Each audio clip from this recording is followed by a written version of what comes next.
বন্ধুরা আসসালামু আলাইকুম। আমি জাকারিয়া পিন্টু, যিনি আজ সকালে মারা গেছেন।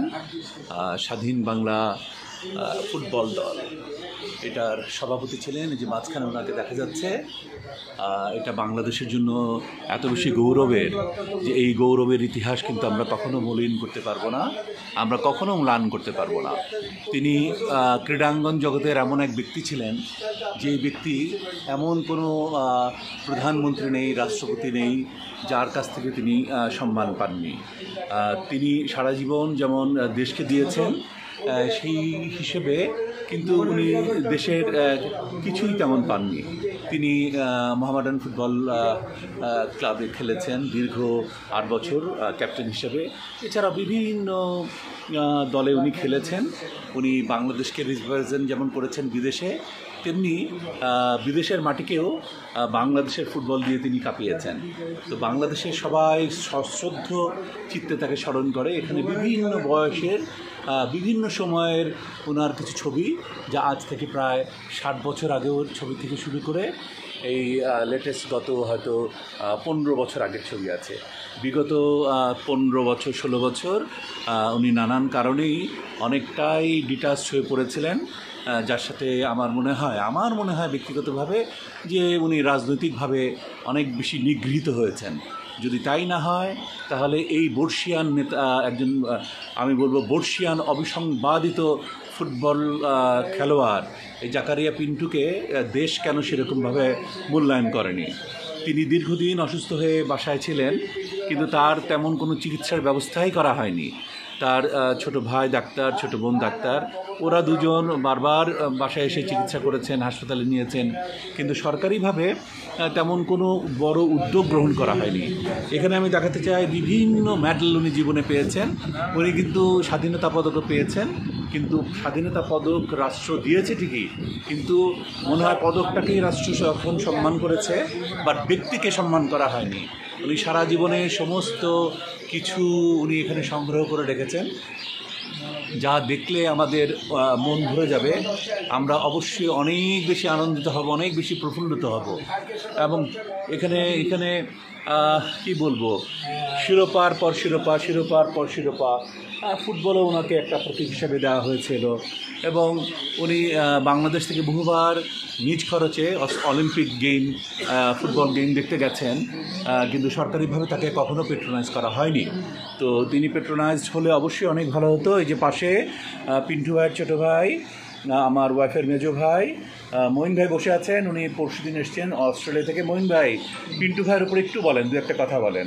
না, আমার বড় ভাই জাকারিয়া পিন্টু আসলে আমরা চিন্তাই করতে পারি না সে কীভাবে স্বাধীন বাংলা ফুটবল টিম অধিনায়ক ছিল, তারপর মোহামেডান ক্লাবে 8 বছর ক্যাপ্টেন।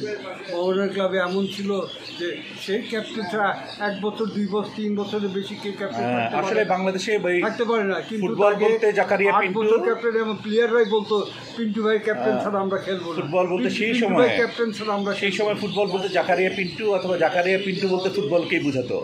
এবং সেভাবেই কিন্তু বাংলাদেশে গিয়ে গেছে। তো আমি এখানে বসে আছেন, আপনার কাইন্ডলি একটু পরিচয়টা দিয়ে যদি শুরু করেন। লোকমান হোসেন ভূঁইয়া, আমি মোহামেডান ক্লাবের 1026 বছর ধরে আমি জেনারেল সেক্রেটারি ছিলাম, ইনচার্জ। জি, পিন্টু ভাইয়ের উপরে একটু বলেন। এখন পিন্টু ভাইয়ের সাথে আমার সম্পর্ক হচ্ছে পিতা পুত্রের সম্পর্ক। আমাকে বাবা বলে ডাক্তার, উনি আমাকে ছেলে হিসাবে সেবা করতেন। আমরা পিন্টু ভাইয়ের ব্যাপারে আসলে বলার কিছু নেই। আমরা জাকারিয়া পিন্টুকে এই দেশে কিছুই দিতে পারি না। ওনাকে ওনার প্রাপ্য আমরা কোনোদিনও দিতে পারি না। এটার জন্য আমাদেরকে জাতি ক্ষমা করবে না। আমরা পিন্টু ভাইয়ের বিধি আত্মার মাগফিরাত কামনা করি, যেন উনি আল্লাহ তাআলা বেহেশতে নসিব করে, সেই আশাই করি ইনশাআল্লাহ।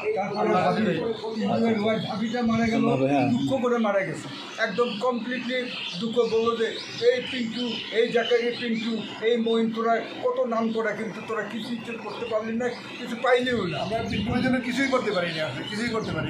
তারপরে দেখা যায়, জি আপনার পরিচয় দিয়ে একটু যদি বলেন। আমার নাম প্রতাপ শঙ্কর হাজরা, 63 সাল থেকে জাকারিয়া পিন্টুর সাথে আছি। এই উনি ক্রীড়া জগতে, বাংলাদেশ ক্রীড়া জগতের দ্বিতীয় কোনো লোক হবে না, ভবিষ্যতেও হবে না। বর্তমান নেই, আগেও ছিল না, ভবিষ্যতেও হবে না।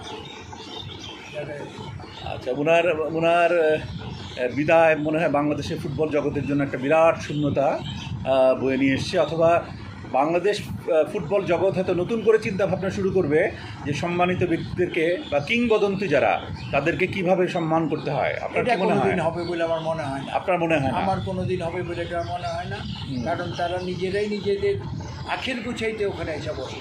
হ্যাঁ, অত্যন্ত নিষ্ঠুর হলেও বাস্তব কথা বলেছেন।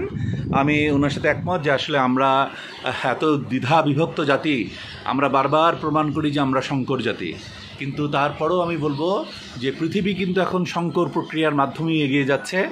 নানান রকম জেনেটিক্যালি মডিফাইড যে ভালো জিনিস যা কিছু আমরা দেখি এখন, সেটা সংকর প্রক্রিয়ার মাধ্যমেই করা হয়। তবে একটা কথা না বললেই না, আমি মনে হয় বলতে হয় যে ৭১-এ যখন স্বাধীন বাংলা ফুটবল দল যখন পশ্চিমবঙ্গে বারবার খেলেছে, তখন কিন্তু ওনাদেরকে অত্যন্ত দুঃখজনক যে বাংলাদেশের পতাকা নিয়ে কিন্তু ওনাদেরকে নামতে দেওয়া হয়নি, সরকারিভাবেই নামতে দেওয়া হয়নি, অ্যাজ ইফ যেন তখন থেকেই আমাদেরকে অস্বীকৃত করার জন্য বা স্বীকৃতি না দেওয়ার একটা প্রক্রিয়া চলছিল। তবুও পিন্টু ভাই অনেক কষ্ট করে হলেও উনি কয়েকটা ম্যাচে, সম্ভবত একটা ম্যাচে, সেটাও আবার পশ্চিমবঙ্গের বেশ একটা দূরে একটা অজনপ্রিয় শহরে ওনারা বাংলাদেশের পতাকা নিয়ে একবার দৌড় দিতে পেরেছিলেন, অতটুকুই। কিন্তু ভারতীয় সরকার কিন্তু ওনাদেরকে অ্যালাও করে নাই বাংলাদেশের পতাকা নিয়ে ভারতে খেলতে, সে ৭১-এ। এগুলো করুণ ইতিহাস। যাই হোক বন্ধুরা, আপনারা যারা দেখলেন আপনারা বুঝতে পারছেন যে এরকম একজন অবিসংবাদিত ফুটবল প্লেয়ার যিনি নিভৃতে চলে গেলেন। গত ১৬ বছর উনি অনেকটা ঘরেই বসেছিলেন, কোনো জায়গা থেকে কোনো ধরনের সাহায্য সহযোগিতা হাই হ্যালো পর্যন্ত হয়নি। যাই হোক, আপনারা সবাই দোয়া করবেন উনি যেন পরলোকে ভালো থাকেন, আর আমরা যারা এখানে আছি, ওনার ছেলে মেয়ে যারা আছে, নাতি নাতনি যারা আছে, সবাই যেন ভালো থাকে, সেই দোয়া করবেন। আজ এতটুকুই। আল্লাহ হাফিজ।